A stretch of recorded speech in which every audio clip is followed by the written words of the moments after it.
Hello guys, this is the last video of this chapter. Please like, share and subscribe my channel.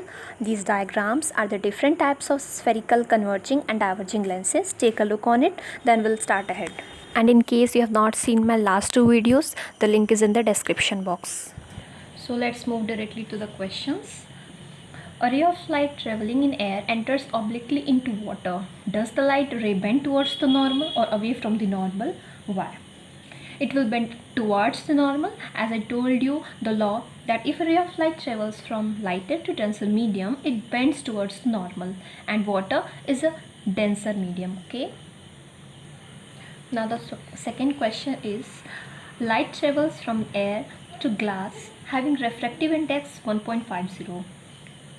What is the speed of light in the glass? The speed of light in vacuum is 3 into 10 to the power 8 meter per second. First of all, I'll suggest you to write the data. Wait a second, I have solved this question for you. Let me show you to this. So here refractive index is given 1.50 and this will be denoted by n. So 1.50.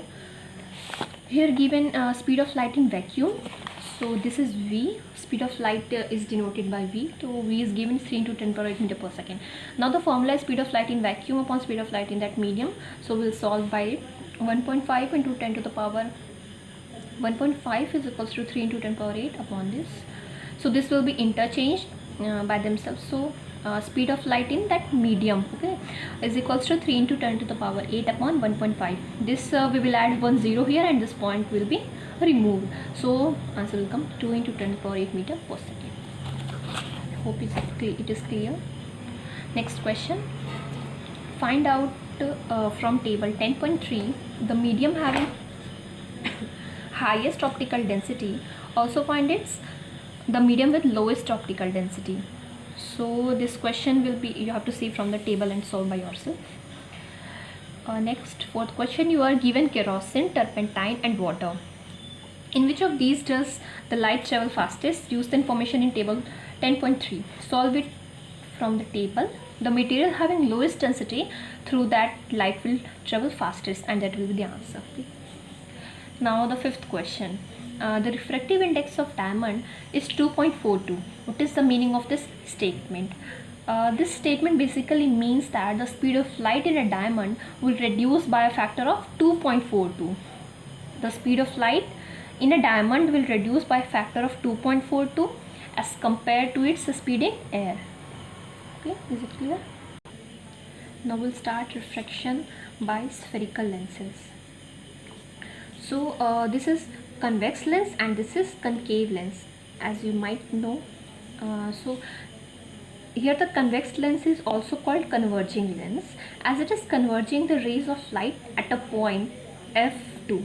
Okay, so therefore this convex lens is also known as converging lens, and this concave lens is known as diverging lens. As you can see, this ray of light here it is diverging from a point. Okay, here it is converging and here it is diverging, therefore it is known as diverging lenses. Okay, and these points are extended with dotted lines backwards. So this is the part of ray diagram, right?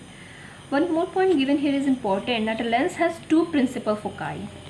You can see here the lens has two principal foci.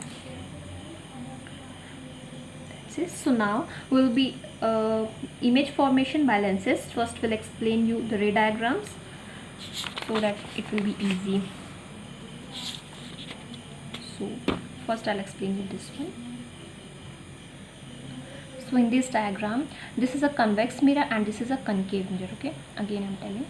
So in this diagram, when a ray of light travels parallel to the principal axis, after refraction passes through the principal focus on the lens on the other side. Okay, and in the case of a concave lens, the rays after appear to diverge, okay, from the principal focus on the same side. Okay, here it is here is diverging, okay, on the same side likewise, and when you draw the diagram you need to show the dotted lines like this, right? Now we'll move to next ray diagram. Here if a ray of light passes through the focus after refraction will emerge parallel to the principal principal axis, and in case of a concave mirror this ray appears to meet the focus, and after refraction will emerge parallel to the principal axis. Okay. And in the third case, third figure, a ray of light passing through the optical center here in both in convex and concave mirror will emerge without any deviation. So these ray diagrams are the application of the above rules. These ray diagrams are the application of the above rules, and if these rules you have understood, for you it will be easy to implement these rules. So let us start. If a ray diagram, in this ray diagram object is placed at 2f, this is f, and 2f should be at equal distance. This distance and this distance should be equal, and likewise here also. So object is placed at 2f. If object is placed at 2f, the one ray will be parallel to the principal axis and will pass through focus on the other side and through the focus, and the next ray will be passing through the optical center. So in the previous you might have learned that ray passing parallel to the principal axis will pass through focus, and passing through optical center will emerge without any deviation. So this is what the rule tells us, and the image will be formed of the same size. The nature will be of the same size but downwards. Okay, at 2f, here it was 2f, and it is also formed backwards at 2f, so at the same distance also it is formed. So we'll move to next ray diagram. If an object is placed between f and 2f, so same will happen, parallel to the principal principal axis, then focus here are also same, but the image will be enlarged, inverted. Here image will be enlarged, inverted, and of like this much. Then here also, if an object is placed at f, here object is placed at f, so same here also, it will pass, one ray will be passed through parallel to the principal axis, and it will pass through focus, and the next ray will pass through optical center, and the image will be formed at infinity. Next, if the object is placed in front of the focus, okay, here it is in front of the focus, then this will be parallel. Again you will pass it through focus, here it is optical center, and here you will extend the dotted lines, okay, backwards, and the image will be formed here. Okay, image will be not downwards, image will be erect. Okay, virtual image will be virtual and erect. It is of convex mirror, so you can do this difference. Next, this is concave mirror, so same is simple.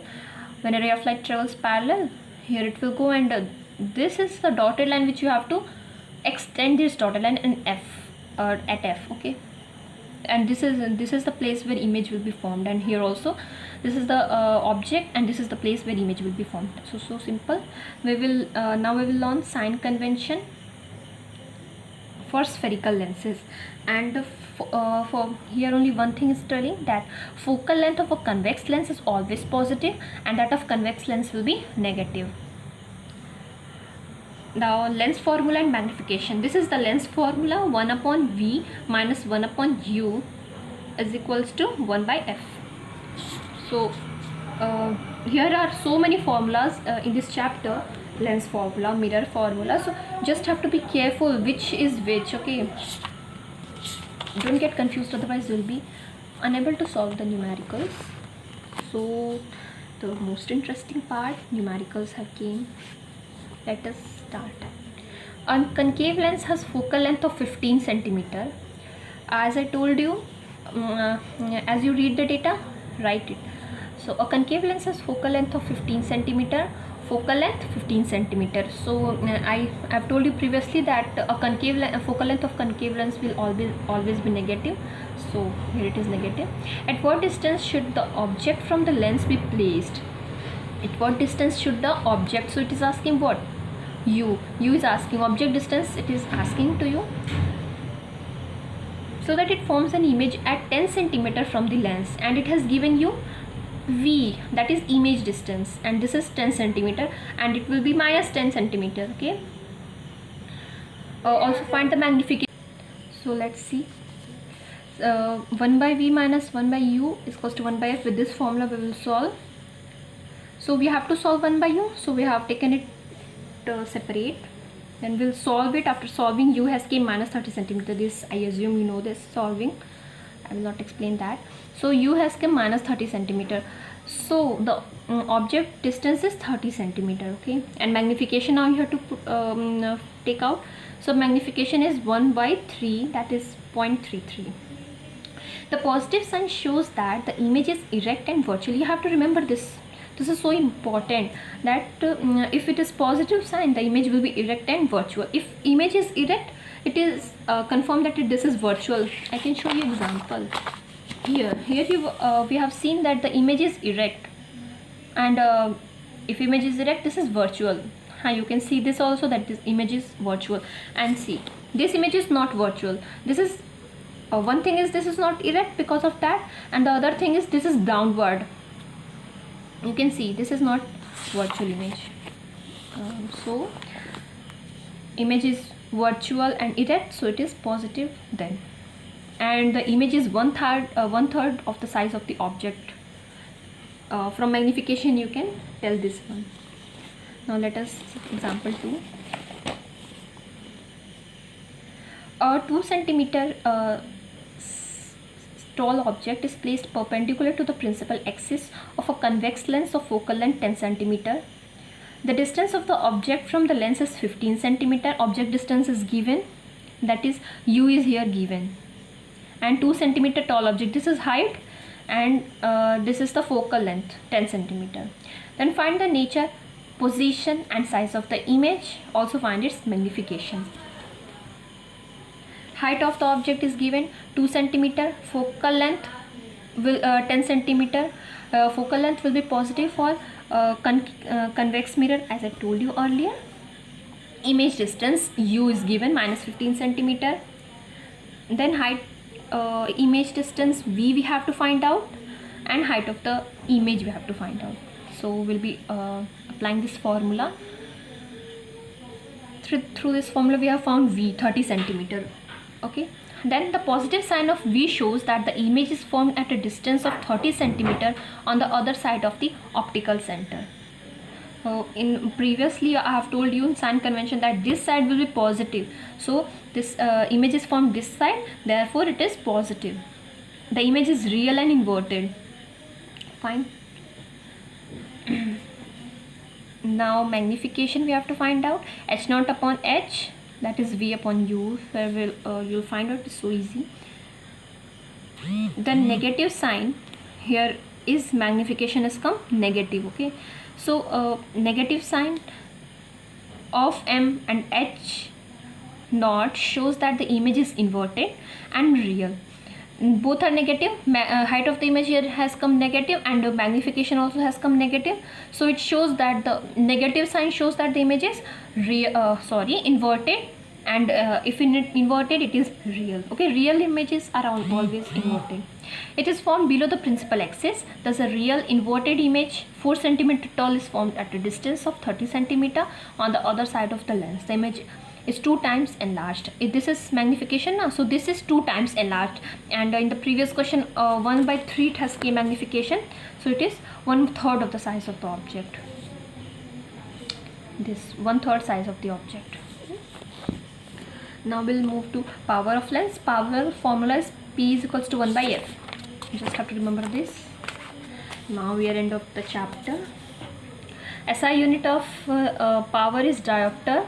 This is very important. In 1 mark question it is coming always. Diopter is denoted by D.